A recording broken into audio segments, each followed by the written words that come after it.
அவங்கள பார்க்கவே ரொம்ப பாவமா இருக்குமா. கல்பனாவுக்குன்னு ஒரு குடும்பமும் வாழ்க்கையும் அமையணுமா. அப்பதான் அவங்க நிம்மதியாவும் சந்தோஷமாவும் இருப்பாங்க. அப்பல இருந்து இதத்தான் நானும் சொல்லிட்டு இருக்கேன். கல்பனாவோட சூழ்நிலையும் என்னோட தவிப்பையும் நீ இப்பவாவது புரிஞ்சுக்கிட்டியப்பா. மனசுக்கு நிறைவாவும் சந்தோஷமாவும் இருக்குப்பா. இந்த நாளுக்காதான் நான் இத்தனை நாளா காத்துக்கிட்டு இருந்தேன். நான் கும்பிடுற சாமிதான் உனக்குள்ள நுழைஞ்சு இப்படி எல்லாம் பேச வைக்குது. பா, இனிமே எனக்கு எந்த கவலையும் இல்ல. இனிமே கல்யாணத்தையும் நாம தள்ளி போட வேண்டாம். அடுத்த முகூர்த்தத்திலே நம்ம முடிச்சிருவோம்பா. அம்மா, முதல்ல மாப்பிளைய பார்த்து முடிவு பண்ணுவோம். மாப்பிள்ளை யாருன்னு பிக்ஸ் பண்ணாம அதுக்குள்ள எப்படி கல்யாணத்தை பண்ண முடியும்?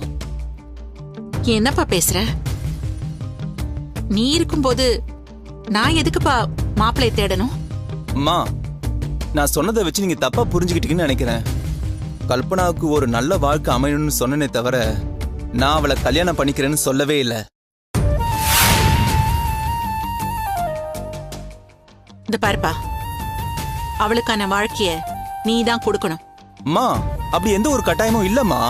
உன் வாழ்க்கைக்கு நான் பொறுப்புன்னு தான் நீங்க வாக்கு கொடுத்துருக்கீங்க.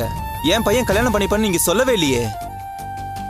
வெளிப்படையா சொல்லலனாலும் என் மனசுல அந்த முடிவு தான் இருந்துச்சு. என் வார்த்தையை நீ மீற மாட்டேன்னு நம்பிதான் நான் கல்பனாவுக்கு வாக்கு கொடுத்தேன். அத நீதான்ப்பா நிறைவேற்றி வைக்கணும். நான் என்ன சொல்ல வரேன்னு கொஞ்சம் கேளு. அருண், இத பார், நீ திரும்பவும் பழைய கதைய ஆரம்பிக்கிற. நீ ரஞ்சிதாவுக்கு தாலி கட்டினது ஆபத்துல செஞ்ச உதவி. கல்பனாவுக்கு நீ தாலி கட்ட போறது அவ செஞ்ச உதவிக்கான நன்றி கடன். கோர்ட்ல அவ மட்டும் உண்மையை சொல்லலன்னா நீ இப்போ ஜெயில தான் இருந்திருப்ப. அத மறந்துடாதப்பா. அம்மா, கல்பனா செஞ்சது பெரிய உதவிதான். அதுக்கான நன்றியும் விசுவாசமும் இப்பவும் எனக்குள்ள இருக்கு. ஆனா அதுக்காகலாம் என் வாழ்க்கையெல்லாம் அடக வைக்க முடியாதுமா. கல்பனா நடந்தது சொல்லலனாலும் என் பக்கம் இருக்கிற நியாயமும் உண்மையும் கண்டிப்பா என்ன காப்பாத்திருக்குமா. இங்க பாருங்கம்மா, கல்பனாவுக்கு இப்ப தேவை ஒரு நல்ல வாழ்க்கை தான், நான் கிடையாதுமா. நீங்களும் வித்யாவும் சொல்லித்தான் கல்பனா என்ன கல்யாணம் பண்ணிக்கணுங்கிற முடிவுக்கே வந்தாங்க. இல்லனா அவங்க இந்த நிலைமைக்கே வந்திருக்க மாட்டாங்க. தப்புடா. அவளால பலன் அடைஞ்சதுக்கு அப்புறம் நீ இப்படி பேசுறது ரொம்ப தப்புடா. சரிம்மா, அந்த வாக்குவாதமே இப்ப வேணாம். கல்பனாவுக்கு உடனே ஒரு நல்ல பையனா பார்த்து கல்யாணம் பண்ணி வைங்க. அவங்களுக்குன்னு ஒரு துணை வந்துட்டா அவங்க சரியாயிடுவாங்க. அம்மா, நான் இதை சொல்றதுக்காக தான் வந்தேன். அருண், கல்பனாவுக்கு நான் மாப்பிள்ளை தேட மாட்டேன். அவளை வேற வீட்டுக்கு நான் அனுப்ப மாட்டேன். நீதான் அவ கழுத்துல தாலி கட்டணும். அவ நம்ம வீட்டுல மருமகளா வாழணும்டா. அம்மா, இனிமே எப்படி அது நடக்கும்? நானும் ரஞ்சிதாவும் புருஷன் பொண்டாட்டிங்கிறத தாண்டி குழந்தை பெத்துக்கிற ஸ்டேஜுக்கே வந்துட்டோம். இப்பவும் நான் கல்பனாவை தான் கட்டிக்கணும்னு எப்படி சொல்றீங்க? உங்க பிடிவாதத்துல நியாயமே இல்லைங்கிறது ஏன் உங்களுக்கு புரியவே மாட்டேங்குது? நீதான் நிஜம் எதுன்னு தெரியாம முரண்டு பிடிச்சிட்டு இருக்க.